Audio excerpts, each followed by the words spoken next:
Hello दोस्तों, हैचो things में आपका बहुत बहुत स्वागत है। आज हम बात करने जा रहे हैं कुछ प्यारे शैतानों की जो 17 सितंबर को हमारे देश में आएंगे।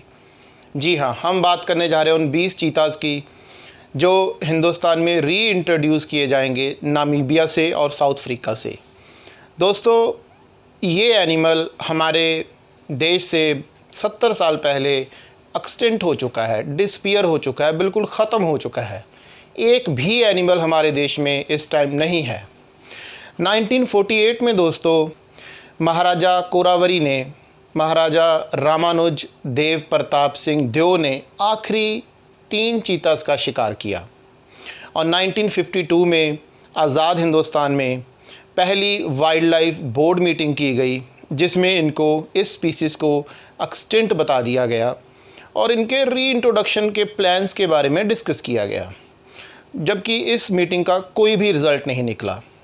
दोस्तों, 1970 तक इस पे किसी ने कोई ध्यान नहीं दिया। 1970 को दोस्तों इंडियन गवर्नमेंट के इनिशिएटिव के ऊपर ईरानियन गवर्नमेंट के साथ नेगोशिएशन किया गया, बातचीत की गई। बातचीत थी कि इंडियन एशियाटिक लायंस को ईरान को दिया जाएगा और ईरानियन चीताज़ को इंडिया में लाया जाएगा। और ये बात कंप्लीट ही होने वाली थी कि अनफॉर्चुनेटली वहाँ पे ईरानियन सिविल वॉर लग गई। ईरानियन रेवोल्यूशन भी 1917 में ही हुई और इसलिए ये प्रोजेक्ट फेल हो गया चीताज़ का इंट्रोडक्शन करने का 1970 में। उसके बाद दोस्तों किसी ने इस पर कुछ खास ध्यान नहीं दिया। 2009 में फिर इनके इंट्रोडक्शन की मांग उठी। Wild life institute of India के डायरेक्टर मिस्टर यादवेंद्र देव देव झाला ने, उनका ये ड्रीम प्रोजेक्ट था। उन्होंने साइंटिस्ट की मीटिंग बुलाई, दोबारा से डिस्कशन किया और ये फैसला किया गया कि नामीबिया और साउथ अफ्रीका से चीताज़ को इंट्रोड्यूस किया जाएगा। लेकिन दोस्तों इस प्रोजेक्ट को अपोज करने वाले भी बहुत लोग थे। मिस्टर कारनाथ और मिस्टर अर्जुन गोपालास्वामी। मिस्टर कारनाथ एक non profit wildlife organization चलाते हैं हिंदुस्तान में, उसके डायरेक्टर हैं, और अर्जुन गोपालास्वामी एक साइंटिस्ट हैं। इन दोनों का कहना था कि जो अफ्रीकन चीताज़ हैं दोस्तों, उनका जेनेटिकल डिफरेंस है इंडियन चीताज़ से, इकोलॉजिकल डिफरेंस है, जियोग्राफिकल डिफरेंस है, इसलिए वो इंडिया में सर्वाइव नहीं कर सकते। और दूसरी बात जो ये साइंटिस्ट कहते थे वो थी कि चीताज़ इंडिया में डिसपियर क्यों हुए। चीताज़ इंडिया में डिसपियर इसलिए हुए क्योंकि यहाँ पे ह्यूमन पॉपुलेशन बहुत ज़्यादा ग्रो कर रही थी, ह्यूमन डेंसिटी बहुत ज़्यादा थी, शिकार बहुत ज़्यादा होता था उनका। उस शिकार की वजह से, उस ह्यूमन डेंसिटी की वजह से ये शिकार भूख से मर गए या कुछ और कारण भी थे, और वो कारण आज भी हमारे हिंदुस्तानी समाज में है। इसलिए वो आज भी अगर इंट्रोड्यूस किए जाएंगे तो वो यहाँ पे फ्यूचर में सर्वाइव नहीं कर सकते। ये था उन साइंटिस्ट का कहना। लेकिन जो मिस्टर झाला थे, उनका अपना एक विज़न था। वो कहते थे कि अगर ये चीताज़ यहाँ पे इंट्रोड्यूस होंगे, इससे इकॉनमी बढ़ेगी, टूरिज़म बढ़ेगा, और अगर टूरिज़म बढ़ेगा, लोग देखने आएंगे, ओनली देन गवर्नमेंट अलग से फंड्स देगी इसको और ज़्यादा एक्सपेंड करने के लिए। वो भी अपनी जगह पे सही थे। खैर, इन सब के चलते जब 2009 में इस मीटिंग में ये डिसीज़न लिया गया कि इन चीताज़ को नामीबिया और साउथ अफ्रीका से लाया जाएगा, तभी 2012 में दोस्तों एक पब्लिक पिटीशन के ऊपर सुप्रीम कोर्ट ने फैसला दिया और इस प्रोजेक्ट के ऊपर रोक लगा दी। सुप्रीम कोर्ट ने दोस्तों 2 पॉइंट्स दिए। पहला पॉइंट वही था कि अफ्रीकन चीताज़ को इंडिया में नहीं लाया जा सकता। दूसरा पॉइंट था कि जिस जगह पे इनको इंट्रोड्यूस किया जा रहा है, Kuno national park, that is for Asiatic Lions. और दोस्तों अगर वो नेशनल पार्क, जो कूनो नेशनल पार्क है, वो एशियाटिक लायंस के लिए है, तो फिर वहाँ पे एशियाटिक लायंस क्यों नहीं हैं? दोस्तों एशियाटिक लायंस हिंदुस्तान में सिर्फ़ और सिर्फ गुजरात स्टेट में है और 600 एशियाटिक लायंस बचे हैं इंडिया में, सिर्फ गुजरात में। और गुजरात गवर्नमेंट उन 600 लायंस को किसी और स्टेट में नहीं भेजना चाहती, वो उस स्पीसीज़ पे मोनोपोली चाहती है।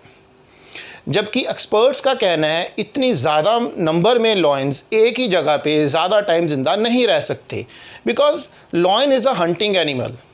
उसे शिकार करना है। अगर उसे शिकार नहीं मिलेगा या शिकार की कमी हो जाएगी तो ऑब्वियसली वो भूख से मरेगा।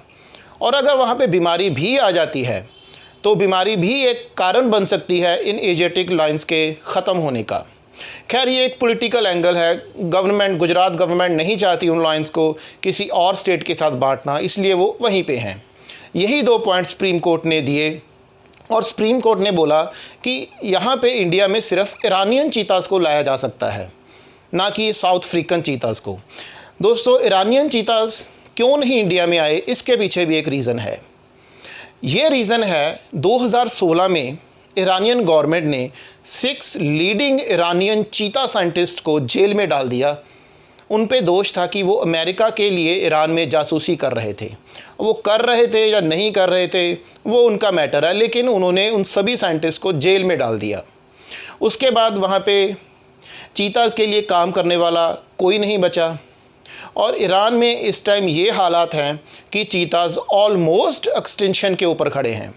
सिर्फ 20 से 30 चीताज़ वहाँ बचे हैं। इसलिए ईरान से इंडिया में चीता आने के ऊपर बिल्कुल डेड एंड है, वो नहीं आ सकते। तो बचे साउथ अफ्रीका और नामीबिया। लेकिन 2012 में सुप्रीम कोर्ट के रोक लगाने के बाद ये प्रोजेक्ट आगे नहीं बढ़ पाया। 2020 में national conservative wild life authority ने एक पटिशन डाली सुप्रीम कोर्ट में।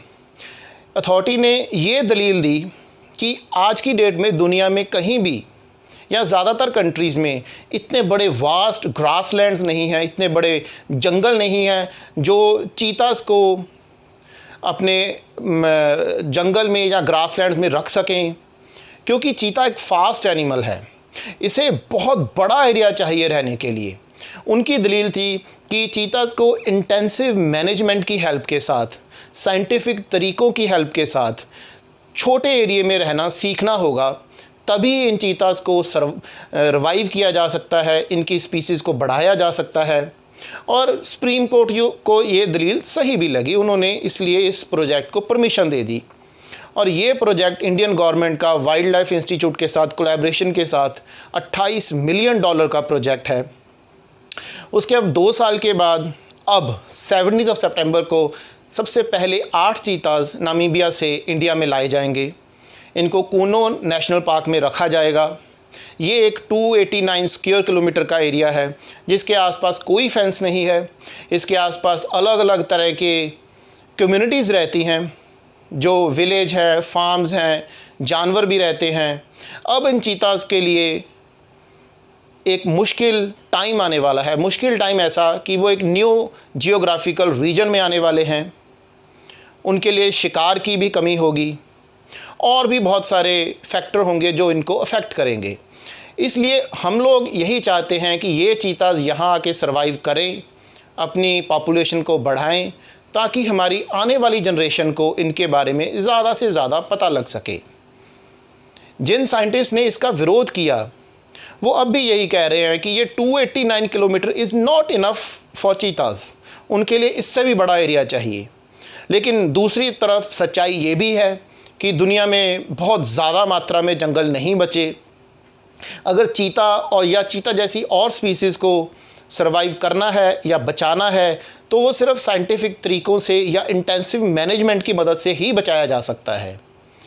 इसलिए हमारी ये दुआ है कि ये चीताज़ यहाँ पे अच्छे से रिहैबिलिटेट हो जाएं और हमारी नेक्स्ट जनरेशन को इनके बारे में और इन्फॉर्मेशन मिले। उम्मीद करता हूँ आपको ये वीडियो अच्छी लगी होगी और कुछ नई इन्फॉर्मेशन भी आपको इससे मिली होगी। Thank you very much.